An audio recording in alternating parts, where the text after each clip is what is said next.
Hi,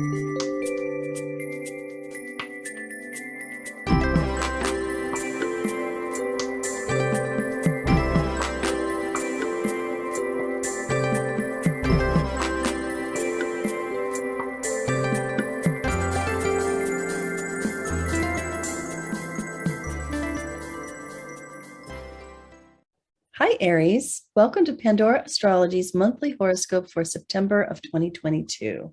We are the astrologers of Pandora Astrology. I'm Jamie Kale Miller. I'm in Berkeley, California. I'm Julia Mikas in Pioneer, California. Well, Aries, this month's horoscope focuses equally on work and relationships. You might want a mission orders reading to cover the career focus or a lifelong love reading to cover the relationships focus. You can find links for both of these in the text that comes with this video.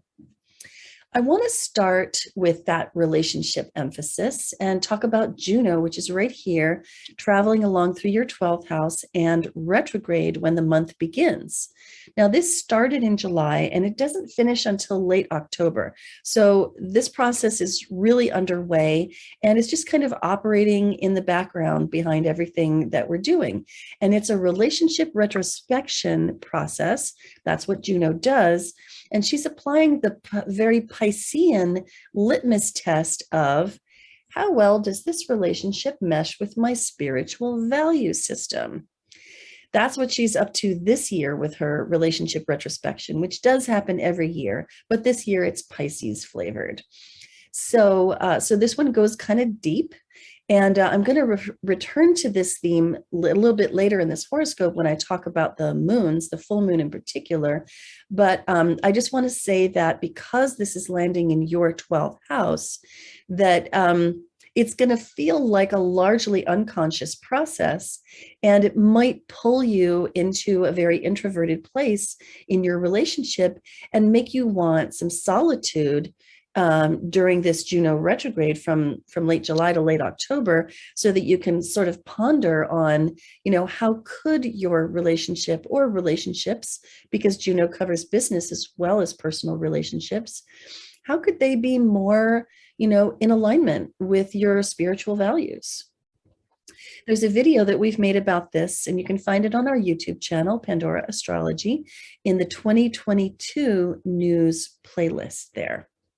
And Julia, let me throw the ball over to you because I know you've got news about Mercury, Venus, and Mars. Yes, I do, Aries. Well, hello. And we'll start with Mercury first because Mercury's going retrograde this month and Mercury's going to be in two different houses. So lots of Mercury activity. Of course, Mercury is a planet that represents the thinker in you. It's a planet of meditation, communication. It's a very social planet as well. And Mercury starts the month in your 7th, the house of partnership, the house of contractors. It represents your romantic relationship. It represents any partnership you're a part of, whether you've got a best friend, whether you've got a business partner, as well as the people you hire for advice. So Mercury starting in the seventh house means that, you're going to be doing your best thinking if you've got another person to sort of bounce your ideas off of. This is a time where you might find yourself communicating a lot more with your partner, enjoying sort of a lot of stimulating conversations with them. It's a wonderful transit for also hiring somebody who can give you advice, whether that's a doctor, that's a lawyer, or a counselor. But on the 10th, Mercury is going to go retrograde in this house. So that's going to have a totally different feel because when Mercury goes retrograde, it's a time of reviewing, redoing, and miscommunications. So in the 7th house, that can mean miscommunications with your romantic relationship, your business partner. And if you are hiring somebody for advice, you might want a second opinion. You might want to go over it again.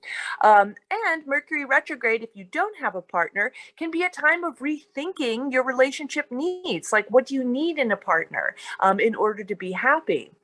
Now, on September 22nd, this is an interesting day because it's known as Lesser Epiphany Day.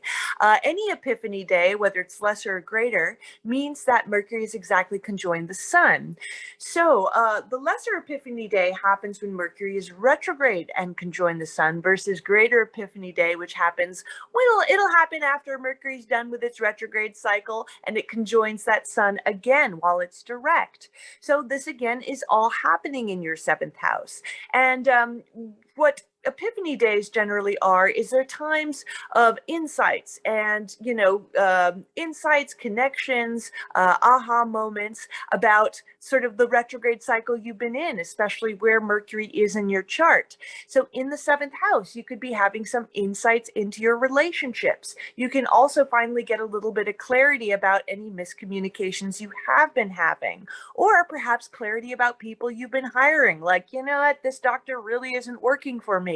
Or, maybe I should find another lawyer, for example. Then on September 23rd, Mercury is going to enter your sixth house while it's retrograde. This is a house of work. This is a house of health.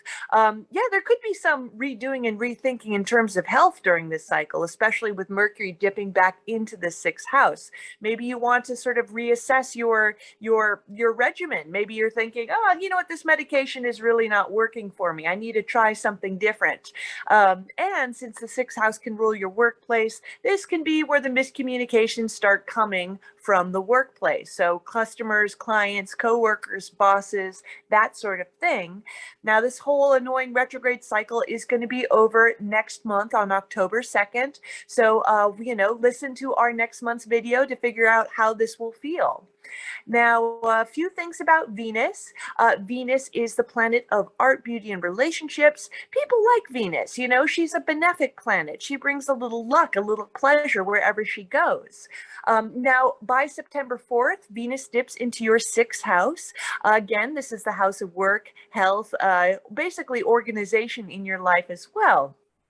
So with Venus in the sixth house, it is a lovely, lovely time for getting along well at your workplace, even getting a little bit of pleasure and fun at your job. And since Mercury retrograde cycle later in the month is going to also kind of dip into this house as well, it's sort of nice to see that Venus is in there, because if you are having miscommunications, Venus is going to sort of harmonize, bring a little bit of diplomacy, really smooth things over at the same time. Venus in the sixth house can also give you a little bit of luck and pleasure in the routines in your life. Maybe you're finding a new workout routine that's really enjoyable. Maybe you're finding a diet that you enjoy. Venus does like to indulge a little bit, so it could also be a little hard to stick to a diet with Venus in the sixth. And if you're single, you could also find that you get a little crush on somebody at your workplace too. Now on September 30th, Venus is going to enter your seventh house. This is an awesome transit for your relationship, but we're going to really discuss that in next month's video. So, definitely pay attention to that. And so Mars is in your third house, and Mars is the planet of action and activity. So wherever we have Mars, we can be very driven, we can expend a lot of energy, and there can just be a lot of activity in that sphere of our life.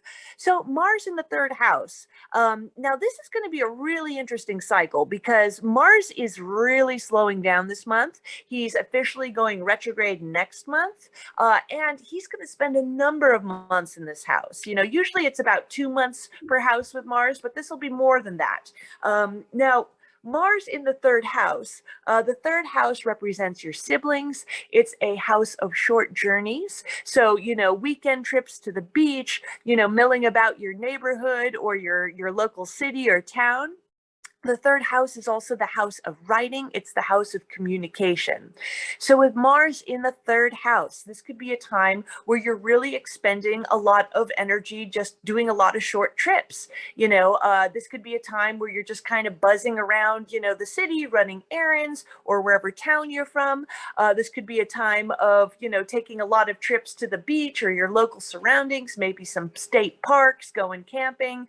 That could totally fit this transit. And if you do have any siblings, this might be a time of more emotional engagements with them, with Mars in the third house. The third house also rules cousins too. So if you have cousins in your life you're close to, it could totally manifest there as well. Mars in the third house can be a bit of a frustrating time, especially with things happening in your local surroundings. So maybe there's construction noise outside your house. Maybe there are power outages in your neighborhood. But there might be annoying and and frustrating things that kind of crop up in your local surroundings from this transit. It can also be a time where maybe if there's some neighbors you don't get along with so well, they could be a bigger pain in the butt with Mars in the third house.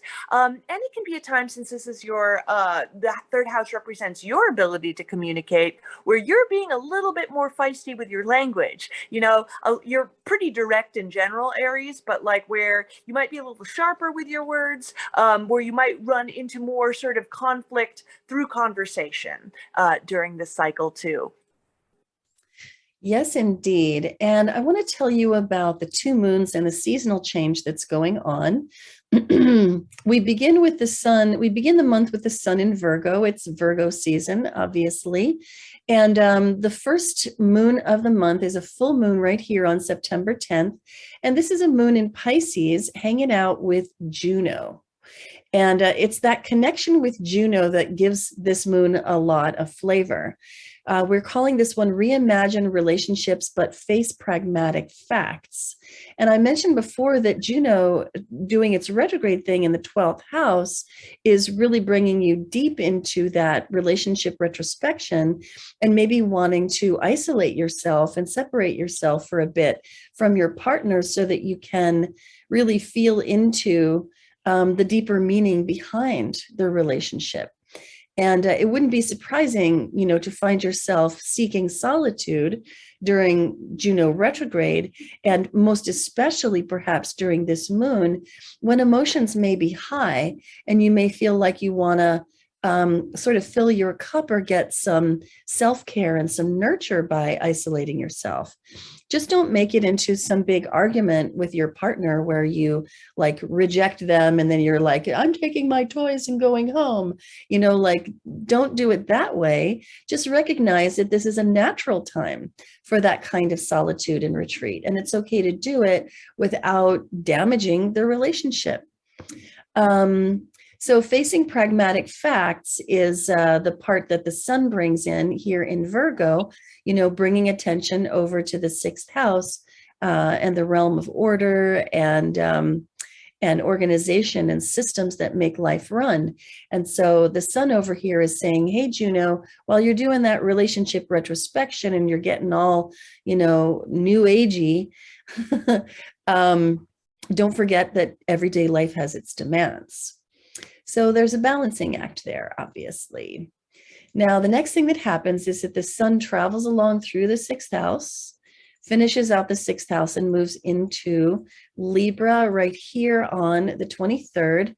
And it moves into Libra on that day that it connects with Mercury, which Julia described as Lesser Epiphany Day, a day when in the Mercury retrograde period that's going on, there may be insights and epiphanies and clarities that will help you to solve the problems that have emerged during Mercury retrograde. And by the way, I mentioned that you can find out more about Juno retrograde in our 2022 news playlist on our YouTube channel on Pandora Astrology. And you can also find about all three of this year's Mercury retrograde periods as it goes through its cycle 3 times in a video on that playlist as well. So Mercury and the sun meet up here just as the sun is moving into the 7th house. The sun is about sunlight, which is symbolic of attention.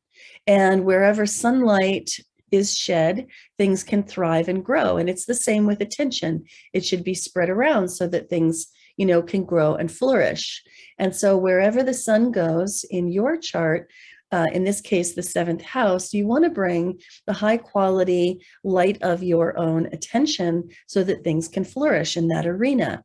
This is the arena of relationship, as Julia described. Partnerships, also consultants and consultancies fit under this umbrella. And when the sun goes here, pay attention to your partner. Shine a little warmth of your own high quality attention on your partner and on your partnership so that it can flourish. And then a few days after that, the moon joins the sun right here. And I'm just going to make this a little bit more precise. There's the moon in the same degree as the sun right there on September 25th. And so when the moon joins the sun in a new moon, and this one falls in Libra, it's a time of new beginnings. It's a new emotional or intuitive cycle. And so there's this quality of rebirth and freshness, and it's a really good time to plant seeds for the future. Not the sort of seeds that you expect to germinate and spring forth and bear fruit right away, but that will bear fruit later on down the road. And in the seventh house, that means in your relationship. So bringing the high quality light of your attention to help things to grow, and then planting the seed in that fertile soil in your relationships should allow for your relationships to flourish better in the future. And this just seems to have such a nice connection with that Juno retrograde period that's going on.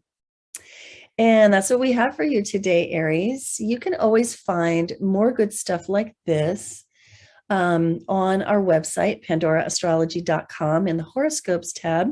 If this is your sun sign, you should definitely check out your rising sign horoscope because it'll work much better. And on the forecast page on our website, in the nav bar at the top, you can check out the news of this month, including videos about those two moons that I told you about.